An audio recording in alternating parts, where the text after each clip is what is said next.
Let's have a look at the lineup for heat number 7. Italo Ferreira taking on Jake Marshall and Jadson André.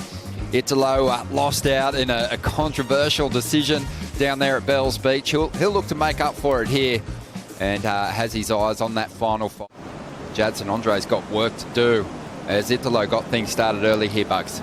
Yeah, Italo, he would have liked to come out of the gates firing here on his backhand. He's seen some good backhand performances by Ryan Callan, by a couple of the backhand surfers. You know, we were really, really happy to have all the athletes come and give them that sneak peek at Cape Mantell, and I mean, we're really proud of it for sure.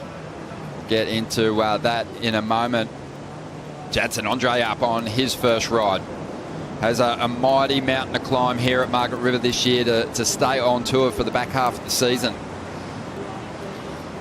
Well, we saw Jadson this morning. He actually climbed the cliff, and he came in and he had this look on his face, and he said it was the biggest surf he'd ever been in. Now, we remember last year we saw Jadson André take that unbelievable wave here, and that was one of the biggest waves we saw surfed all year. Today, he reckons it was twice as big. It's the premier date, but Aussies can tune into it this afternoon. I just loved the incredible behind-the-scenes access that the box-to-box crew were able to get. Italo, he was definitely one of the featured stars, just such a fiery competitor.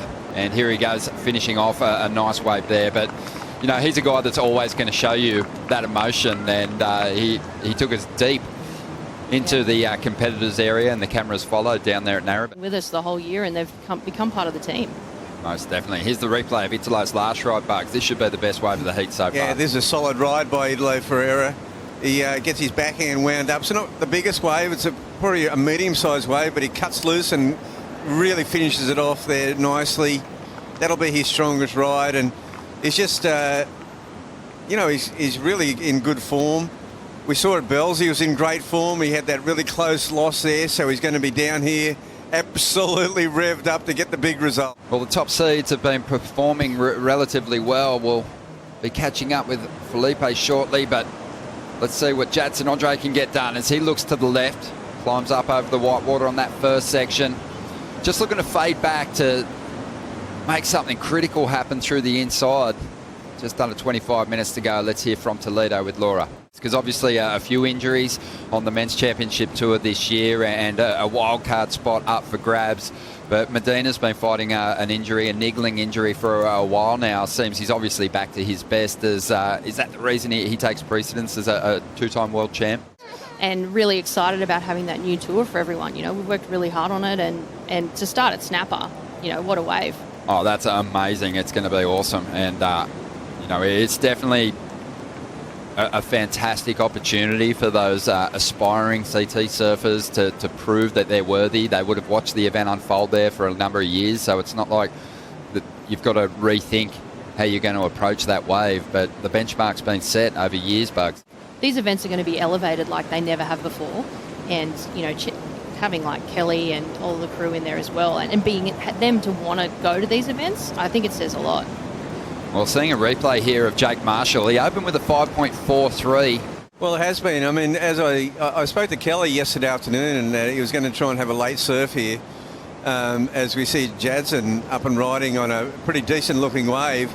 You know, he's also trying to just push those challengers like Jadson André into that elimination round to give themselves a better chance at maintaining a spot inside the bubble. But this was Jadson winding up the windows here, Bugs. Couldn't hang on to the finish. Oh gosh, he's having a rough go out there, but he absolutely charges. I feel like it's fostering new talent in a way that we haven't seen before. Well, we see live action here. It speaks also to the stakes, you know, that are in that Challenger Series. That's weird. Oh.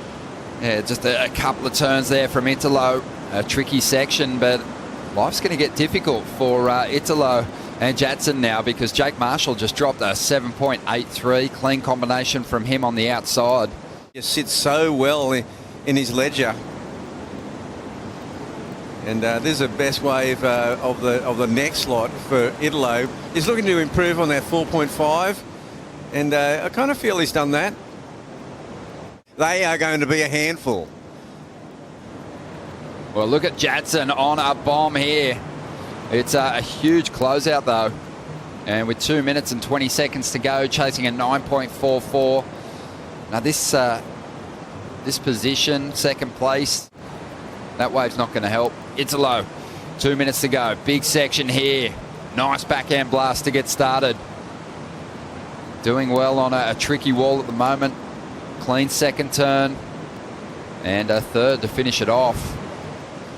Yeah, that's what I was thinking. I was thinking it was more like a tradesman's style approach to this heat. He surfed as hard as he had to. Certainly would have been aware that Jadson would have been struggling a little bit. Jake Marshall here's got to get around a lot of white water before he can go to work. He's out of there. But Italo, you know, he surfed really strong without still surfing well within himself. Well, that's right, and as I said, he surfed within himself, but look, he's still in first place. He's shot there with a 7.5 on that last wave. And, you know, when you're in that much control, you know, as a world champion, you really know what your other competitors are doing, and you sometimes just do as much as you have to. And he was, as you said, probably third gear.